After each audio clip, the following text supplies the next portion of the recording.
যেই লোকগুলো একটু আগে আল্লাহর সাহায্য প্রত্যক্ষ করলো, সরাসরি আল্লাহর সাহায্য প্রাপ্ত হয়ে নিজেরা নদীর মাঝখান দিয়ে চলে আসলো, দুই দিকে পানি দাঁড়িয়ে আছে, তারা আরো দেখলো তাদের শত্রুকে কিভাবে চুবিয়ে মারা হলো। সেই লোকগুলো বলল, ইযহাব আনতা ওয়া রাব্বুকা ফাকাতিলা ইন্না হাহুনা কাঈদুন, তুমি আর তোমার রব গিয়ে যুদ্ধ করো, আমরা এখানেই বসে পড়লাম। আল্লাহ রাব্বুল আলামিন সেই জাতিকে, যেহেতু তারা বলল আমরা বসে পড়লাম, এই ময়দানে তাদেরকে 40 বছর পর্যন্ত ঘুরপাক খাওয়াইছেন। আর এক জাতি, ইমাম হুসাইন রাদিয়াল্লাহু তাআলা আনহু,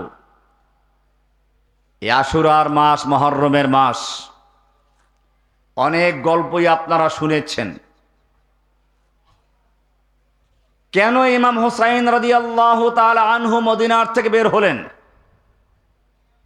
কারণ ইয়াজিদ ক্ষমতায় বসে সর্বপ্রথম যে পত্র লিখেছিল তা ছিল অনতি বিলম্বে দুইজন লোককে বায়াত দিতে হবে, একজন ইমাম হুসাইন আর একজন আব্দুল্লাহ বিন জুবায়ের।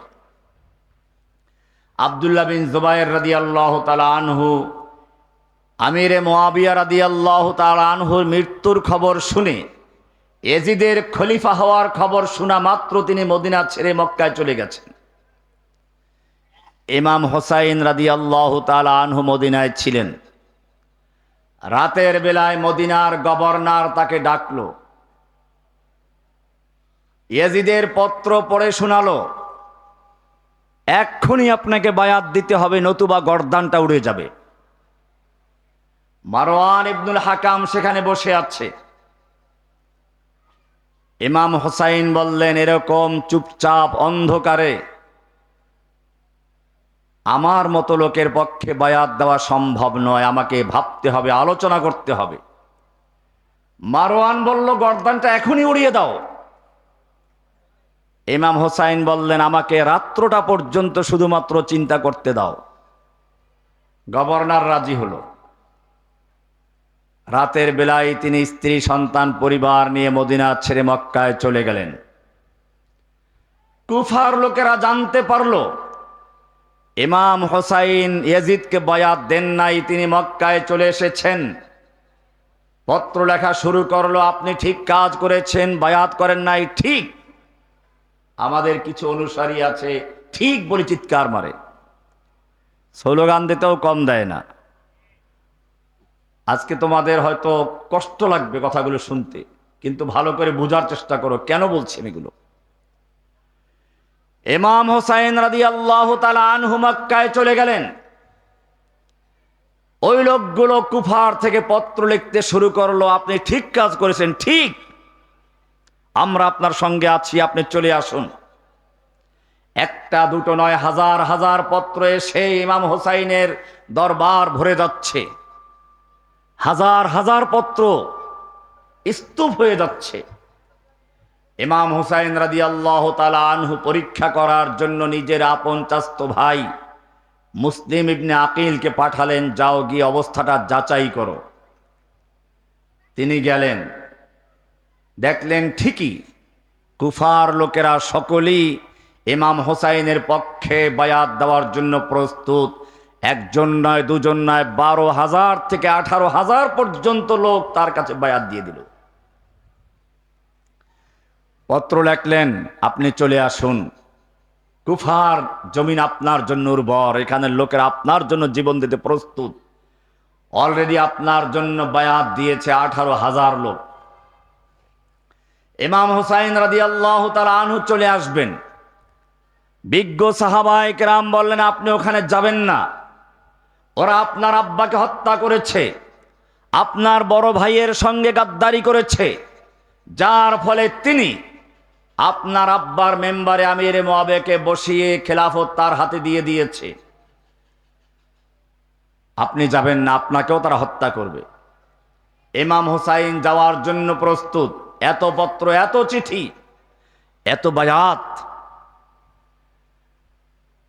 শেষ পর্যন্ত তারা বললেন, বিশেষ করে ইবনে আব্বাস রাদিয়াল্লাহু তাআলা আনহু, আপনি যদি যান তাহলে কমপক্ষে স্ত্রী সন্তানদেরকে রেখে যান, আপনি একা চলে যান।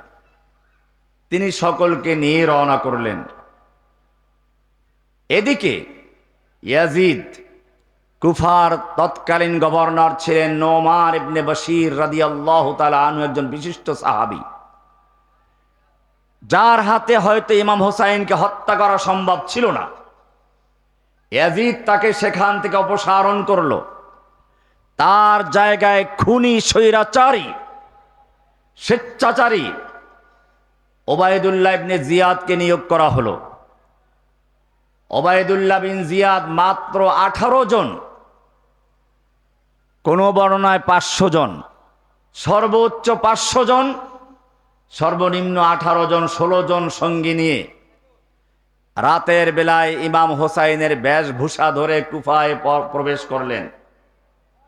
কুফার লোকেরা মনে করলে ইমাম হোসাইন আগমন করছেন, শুভেচ্ছা স্বাগতম জানালো, ফুলের শুভেচ্ছা জানালো। ওবায়দুল্লাহ বিন জিয়াদ সোজা গভর্নর হাউজে গিয়ে প্রবেশ করলো।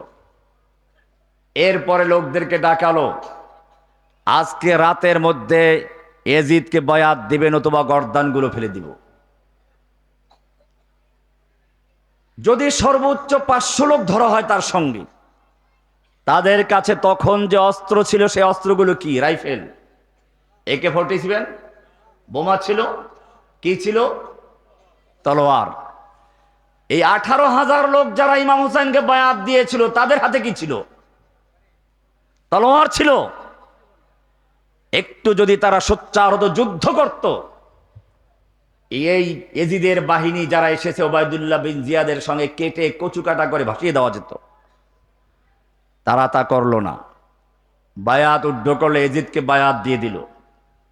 এমনকি যেই মুসলিম ইবনে আকিলের হাতে বায়াত দিয়েছিল, এখন তাকে জায়গা দেওয়ার মতো কেউ নেই। শহরের বাইরে এক জায়গায় গিয়ে ক্লান্ত তৃষ্ণার্ত অবস্থায় এক ঘরে দরজা নক করলেন, বুড়ি দরজা খুলে দিল। প্রবেশ করলেন, বলেন আমি মুসলিম বিন আকিল, ইমাম হোসাইনের চাচতো ভাই। সবই জানা আছে মহিলার। বলেন চুপচাপ এখানে বসো, আমার ঘরের লোকজন টের না পায়।